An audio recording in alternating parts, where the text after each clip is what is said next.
In this episode, we're going to be exploring the hidden, dark, and scary world of the Jinn.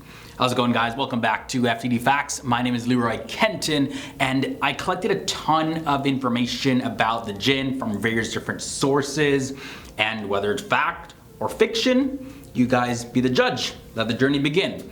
At number 10, hidden. So Jinn, sometimes spelled with a D at the beginning of the word, well, they're supernatural and scary creatures. They were made by God, just like humans, and there is an air of mystery surrounding the entire world of the Jinn, who they are, what they do. And as a matter of fact, the literal meaning of the Arabic word Jinn, it means hidden or concealed. So not just that they are hidden and can't be seen with the naked eye, but things about them like their abilities, how they live, where they are, etc. are still a mystery. Although there is some information about what life is like for a Jinn, a lot of it is still mystery. They literally could be anywhere, doing anything. What was that? Was that a Jinn? Okay, I just have to catch my breath there. Moving on to number 9. Jinn, they live for a long time. So we established that jinns, they live in the world and they're concealed from our eyes, and they live in a different dimension, if you want to call it that, and they also do follow a different timeline. And what do I mean by that? I mean, like, according to my research, the Jinn, unlike humans, they can live for hundreds of years, if not thousands of years, perhaps even millions of years at this point. So like, this means that they would most likely be smarter than us, and you know, they would have a lot of time to accumulate knowledge and life experiences. Like we as humans, for instance, would live, let's say, about 80 years or so, and we think we're smart. But imagine living thousands of years, having thousands of years of knowledge in your brain. Yeah, would definitely make the Jinn a very scary opponent. I'll talk more about that later on in this video though, so keep on watching. But for number 8, there are 3 main types of Jinn. They take many different shapes and forms, and they have other names and types. And one source, a hadith narrated by Ibn Masud, it said that there are 3 main types of Jinn: those who fly, and those who appear in the form of dogs and snakes. And the third kind is one that flies.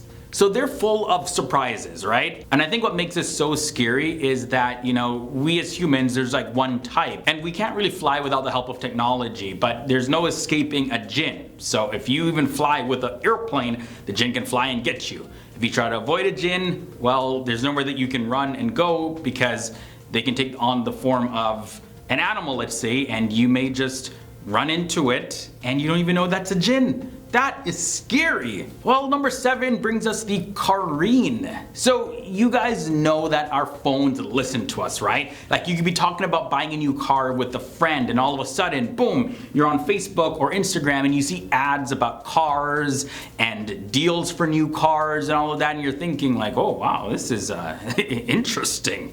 Also, our phones track our location, but still, in many ways, we can still protect our privacy from companies and the government and from other people. Just turn off the phone, or, you know, don't use one. But there's actually no privacy at all when it comes to a type of Jinn called Careen. These guys are on another level. Careen is a type of evil Jinn that stays with a human being all the time. They're literally like assigned to humans, and they know each and everything that a person does. And as if that wasn't bad enough, they encourage you to do bad things. So not only are they literally spying on you, but they have the audacity to make your life worse by, you know, trying to instigate you in doing bad stuff. Number 6 brings us jinns being powerful. So they're physically strong and capable of moving heavy objects almost instantaneously from one place to another. And in some cases, Jinn powers, they can be controlled much like humans, and the person who is controlling the Jinn's power, well, they can use them for various different beneficial reasons. Like, one example is King Solomon, according to Islamic texts, who made the Jinn build the Masjid al-Aqsa, also known as the Al-Aqsa Mosque. They can travel large distances quickly, and of course they can fly through the air like I mentioned earlier. But outside of being physically strong and able to have external influences on humans, jinns also have the power to penetrate a person's subconsciousness, and they can almost force humans to do things and feel experiences. This type of phenomenon is called jinn possession. Halfway in at number 5, jinn are very crafty. I touched on this at the beginning of the video, but jinns are creatures with great intelligence. Like, they live forever, they're accumulating a lot of information and learning a lot. So they can lie, they can give false information, they can even play tricks on people. So good luck trying to outsmart a jinn. In many cases, it would be like a toddler competing with a 30-year-old scientist on a chemistry exam. Like, there is no match when it comes to the humans and the jinn's intellect when you put them side by side. It takes a lot of spiritual strength and knowledge and patience to control a jinn, and how to control a jinn still remains a very tricky question, because many people have actually tried to control jinns, but they were not successful, and in some cases they lost their mental health and even lost their lives in the process. So trying to control a jinn is definitely something that's not recommended. Number 4 brings us Efreet. Efreet, they are sometimes in different cultures worshipped as gods, but they're not a god. Efreet is just one type of powerful and evil jinn. The Efreet is recognized as the spirit of the dead people, and especially in European culture, Efreet is mostly living underground, so they may marry each other and they have their own societies and everything.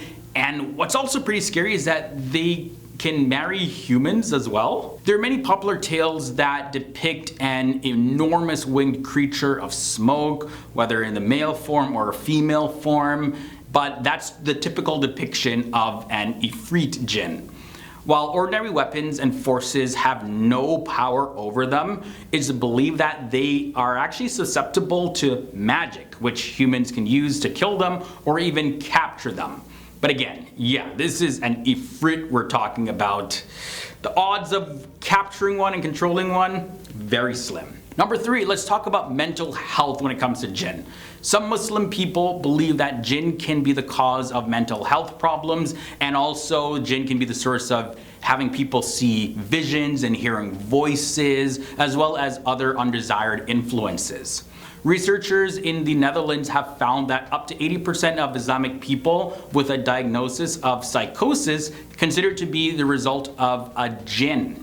Now, Western medical practitioners, they often lack information about Islamic culture and religious beliefs. So of course that can make Muslims reluctant to seek any sort of medical advice when it comes to matters like this. But there is some interesting research that suggests that in some Muslim communities, medication and talking therapy for distressing voices is most effective when combined with traditional Islamic methods used to eliminate jinn influence on somebody. The scary fact at number 2 is that jinn target kids. This one is taken from an Islamic source, specifically the Hadith Sunan Abi Dawud 3733. And it says, "Gather your children when darkness spreads, or in the evening, for the jinn are abroad, and seize them." So this can be viewed as a literal seizing or a spiritual seizing. Either way, keep your eye on the kids at nighttime because the jinn are out to get them.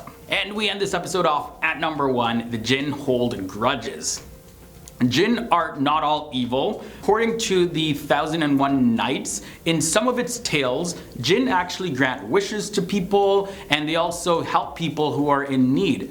But be careful though, not all jinn are so kind. In the tale of the merchant and the jinni, for example, a merchant is face to face with a powerful and evil jinn who wants to take his life because the merchant accidentally tossed a pit of a date and it hit and killed the jinn's invisible son.